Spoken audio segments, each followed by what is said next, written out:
ministre. Alors, Madame la députée de Lapinière, vous prenez le relais. Merci, Monsieur le Président. Merci à vous pour votre présence, votre mémoire et votre présentation. Alors, en fait, dans le même sens de la conclusion avec l'échange avec le ministre, votre recommandation 2 d'augmenter la proportion de membres indépendants nommés par l'Office, est-ce que vous avez une proportion à proposer? Idéalement, qu'est-ce que ça pourrait être? Je vais débuter la réponse par la suite. L'expert dans la gouvernance, il est à ma gauche. Vous êtes bien entouré. Vous êtes bien entouré. C'est un tour d'expert. Donc, écoutez, on est là pour protéger le public, bien sûr, en veillant une médecine de qualité. Donc, ça prend des membres de l'ordre, c'est sûr, ça, par rapport à cela. Mais nous, on pense que ça prend une proportion plus grande de membres du public pour venir alimenter les discussions, faire en sorte que nous remplissons mieux notre mandat de bien protéger le public, de bien le comprendre, de bien saisir ses préoccupations. Et ça va dans le sens, puis Simon va vous en parler, je pense que ça va dans le sens d'être en phase avec la société. De plus en plus, je ne parlerai que des sociétés d'État. Il y a une majorité de membres indépendants qui forment leur conseil d'administration. Exemple, la RAMQ, exemple. C'est juste pour dire cela. Donc, le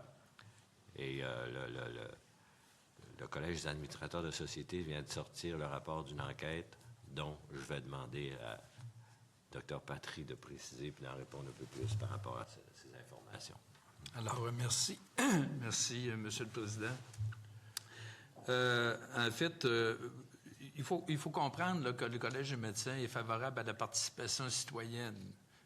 Alors, c'est essentiel pour un ordre qui est destiné à protéger le public, qui est quand même une proportion de gens du public qui doit être représenté, si ce n'est justement, et à majorité des administrateurs, selon l'étude justement de la gouvernance au Québec, cette majorité-là d'administrateurs indépendants permet d'assurer le rôle fiduciaire et d'assurer la représentativité des parties prenantes. Puis les parties prenantes, vous savez qu'au Collège des médecins, il y en a plusieurs. Hein, ce n'est que tous les autres professionnels en santé, entre autres. Il y a pas de, à votre question, il n'y a pas de réponse de proportion idéale. Maintenant, l'étude qui a été faite, on parle de majorité. Mais je veux juste prêter votre attention ici sur l'importance et dans le courant actuel de l'équité, la diversité et l'inclusion, justement de la représentativité. Et n'oubliez pas aussi une chose, c'est que ce qui fait la force d'une organisation, c'est la diversité des opinions, n'est-ce pas? Alors, et encore malheureusement, toujours dans ce rapport-là, on compte encore trop peu de gens issus des groupes marginalisés et de femmes, entre autres. Donc, la participation citoyenne, la proportion, je ne suis pas en mesure de vous le répondre, elle doit être importante, mais sans pour autant prétendre qu'on va dissoudre l'expertise ou substituer l'expertise médicale ici. Et ce que nous proposons, en fait, je m'excuse, mais juste en complément, ce que nous proposons, c'est de faire une réflexion à ce niveau-là. On ne propose pas de proportion. Il nous semble approprié de réfléchir à l'augmentation de membres représentants du public sur les conseils d'administration. Les autres professionnels, c'est un peu particulier. Je ne sais pas si c'est approprié, jusqu'à quel point c'est approprié ou pertinent d'avoir une majorité de membres du public, une majorité de membres de l'ordre. C'est pas de cela. Mais je pense que, de façon générale, avec vous, décideurs politiques, mais aussi avec les autres ordres professionnels, je pense qu'il serait approprié, 50 ans plus tard, de faire une réflexion à ce niveau-là. Merci. Donc, c'est vraiment une recommandation de réfléchir à la possibilité d'augmenter la proportion sans vous mouiller pour une proportion idéale. Mais si je prends l'exemple du collège, vous avez dit qu'il y a 4 membres indépendants et 12 médecins. Oui. Donc, ça fait 16. Alors, s'il y avait 9 ou 10 qui feraient indépendants, qui feraient une majorité, c'est quelque chose qui irait dans le sens d'avoir une proportion majoritaire d'indépendants. Non, moi, je ne me prononcerai pas là-dessus parce que c'est pas... je suis le porte-parole du conseil d'administration du collège, puis je ne peux pas aller jusque-là, mais nous, ce qu'on veut, c'est réfléchir à l'idée d'augmenter le nombre de participants, peut-être viser une parité. Je ne peux pas vous dire, puis je ne peux pas... mais c'est sûr que c'est notre intention, puis c'est notre désir de susciter une réflexion sur la composition des conseils. Merci. À vos recommandations 4 et 5 concernant les lignes directrices que l'Office des professions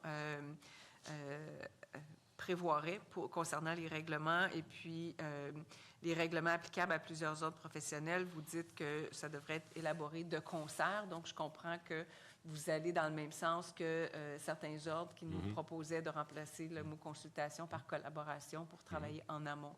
Donc, parfait. Vous avez, et ça c'est pour ma compréhension parce qu'il y en a été question dans l'échange avec le ministre, la recommandation 9 dit que le Collège recommande d'apporter des modifications au libellé proposé à l'article 56 du projet de loi afin de permettre aux sages-femmes de prescrire et effectuer des tests et mesures diagnostiques et de prodiguer les traitements nécessaires pour les ITSS auprès de toute femme. Vous avez bien expliqué ça. Et dans la présentation, j'ai cru entendre le mot symptomatique. Les sages-femmes demandent symptomatique et asymptomatique. Est-ce que vous êtes d'accord avec la demande des sages-femmes? Bien sûr qu'on est d'accord avec la demande des sages-femmes. Ça va dans le sens aussi, on parle beaucoup de collaboration interprofessionnelle, d'interdisciplinarité, etc., mais ça va aussi, je veux préciser, l'ensemble des ordres professionnels jusqu'à quel point. Je ne parlerai pas d'avant 8 ans, là, mais moi, je suis là depuis 7 ans. Et il y a une collaboration de plus en plus grande entre les ordres pour faire en sorte que tout cela se fasse correctement. Merci. Et vous avez bien dit que l'interdisciplinarité nécessite une intercommunication. Donc, vous avez mentionné le DSN, qui est un parcours du combattant qui n'est pas encore apparu, et le fax qui n'est pas encore disparu. Hier, on a reçu la FMOQ et ils ont amené aussi ce point de communication absolument essentiel pour que ce qui est dans le projet de loi puisse être mis en pratique sur le terrain. Il me semblait un petit peu dubitatif sur la possibilité d'avoir cette communication-là, notamment entre des cliniques ou entre l'hôpital et une clinique. Ça ne semblait pas faire problème au sein d'un GMF, par exemple, mais une fois qu'on sortait du GMF pour avoir cette communication-là avec un professionnel qui est dans une autre clinique ou qui est à l'hôpital, ça semblait un petit peu plus compliqué. Qu'est-ce que vous en pensez de cet aspect-là? Ben, moi, je pense qu'il faut aller de l'avant avec le dossier santé numérique, là. Ça me paraît important de parler à nouveau des fax, parce que je suis venu ici il y a 6 ans. À chaque fois que je viens ici et qu'on parle de ça, on parle des fax. C'est pour ça qu'on a utilisé cette formule-là. Là. Il n'est pas encore apparu, puis l'autre, il n'est pas encore disparu. Mais le dossier santé numérique, c'est là-dessus qu'il faut mettre nos énergies. J'étais à une conférence de Mme Biron lundi dernier, qui faisait le bilan, là, 1 an plus tard, par rapport à Santé Québec. Elle parlait aussi des 2 projets pilotes qu'il y a par rapport à la santé numérique. Donc, il faut tous ensemble espérer que cela verra le jeu, se réalisera un jour. Mais moi, je ne serais pas dubitatif, là. Je serais très, très, très optimiste par rapport à l'avenir. D'accord. Donc, le fait d'adopter, je présume de rien, là, mais d'adopter le projet de loi avec peut-être des amendements, mais en tout cas, le fait d'élargir vraiment les activités pour, comme vous l'avez très bien dit tout à l'heure, pour reconnaître les compétences des professionnels qui puissent se déployer puis exercer pleinement selon leurs compétences. Ça pourrait peut-être être prendre un certain temps avant que ça puisse vraiment se mettre en application en raison de l'absence pour l'instant du DSN. Ben, c'est ça, il faut prendre le temps, il faut prendre le temps nécessaire, là, mais il faut vraiment appuyer là-dessus par rapport à l'intercommunication, c'est majeur. D'accord. Je vous remercie beaucoup. Merci. Alors,